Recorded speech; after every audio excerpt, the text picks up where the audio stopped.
ibadah. Bagaimana orang yang memperlihatkan kedisiplinannya dalam ibadah untuk meluluhkan hati orang lain yang melihat kedisiplinannya dalam ibadah.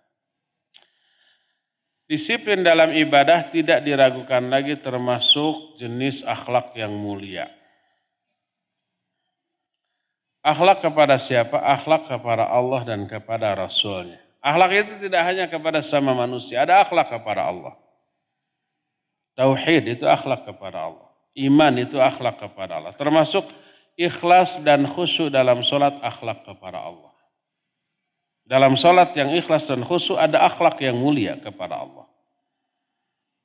Ada akhlak yang mulia kepada Rasul alaihi salatu wassalam. Berupa apa? Berupa mengikuti gerakan-gerakan yang dicontohkan oleh Nabi SAW dalam sholat. Beliau bersabda, "Shollu kama ra'aitumuni usolli." Sholatlah kalian sebagaimana kalian melihat aku sholat.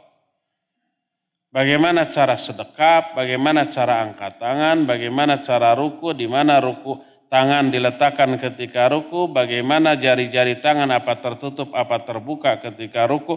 Itu secara detail dijelaskan dalam sunnah. Lalu kita terapkan. Itu akhlak kita yang baik kepada Rasul SAW. Setiap kemuliaan akhlak mampu mengundang simpati orang-orang yang melihatnya. Mampu kadang tidak selalu, kadang meluluhkan hati yang keras. Betapa banyaknya orang yang benci kepada seseorang, kebenciannya hilang atau berkurang berubah menjadi cinta ketika melihat orang yang dibencinya sholatnya khusyuk. Sholatnya bagus. Jadi ketika dia masuk ke masjid, itu tuh di pojok ada orang yang paling saya benci. Kenapa? Dia nyamber akhwat yang sedang saya incar. Makanya saya benci. Sambil dia di pojok, ya, sambil main game, lihat orang yang dibencinya di pojok sana lagi sholat, diperhatikan. Oh, gerakannya bagus seperti yang diterangkan oleh hadis-hadis Nabi SAW. Panjang lagi, bacaannya panjang, rukunya panjang, sujudnya panjang. Maksud panjang itu lama, bukan sujudnya panjang ngadapang, bukan. Maksudnya lama, panjang bacaannya. Orang ini soleh ya, kenapa saya benci dia?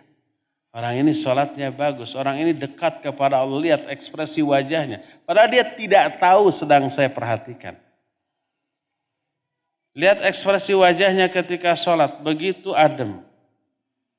Mencerminkan kekhusyuan. Kayaknya dia dekat dengan Allah. Kayaknya kalau dia berdoa dikabul itu. Saya takut saya doakan keburukan karena membenci dia. Saya takut dibenci Allah karena membenci orang yang Allah cintai dan mencintai Allah. Saya takut Allah murka karena saya membenci orang yang dekat dengan Allah. Bisa luluh hati. Bisa berubah. Saya tidak boleh membenci dia. Saya harus mencintai dia dan dekat dengan dia. Luluh enggak? Ya luluh. Pada intinya, seluruh amal baik bisa meluluhkan hati yang tadinya keras. Karena semua amal baik mengundang turunnya rahmat dari Allah. Dan ketika rahmat turun, hatinya akan luluh. Fabima rahmatin minallah lintalahum. Falau kunta faddan ghalidal qalb lang faddu min haulik. Karena berkat rahmat Allah kepada kamu, kamu bersikap lunak kepada mereka. Seandainya kamu bersikap kasar dan keras hati kepada mereka, niscaya mereka akan lari meninggalkanmu. Oleh karena itulah, seluruh perbuatan baik pada dasarnya bisa meluluhkan hati orang. Termasuk kekhusyuan, kedisiplinan orang di dalam sholat. Tidak semua orang bisa luluh. Jangankan kita, Nabi Muhammad SAW kurang gimana segala-galanya. Apakah semua orang yang membencinya semuanya jadi Islam? Tidak. Ada yang tetap kafir sampai akhir hayat. Seperti Abu Jahal, Abu Lahab.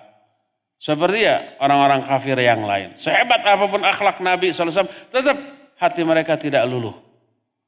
Tapi betapa banyak orang yang sangat benci luluh dengan kemuliaan akhlak Nabi SAW.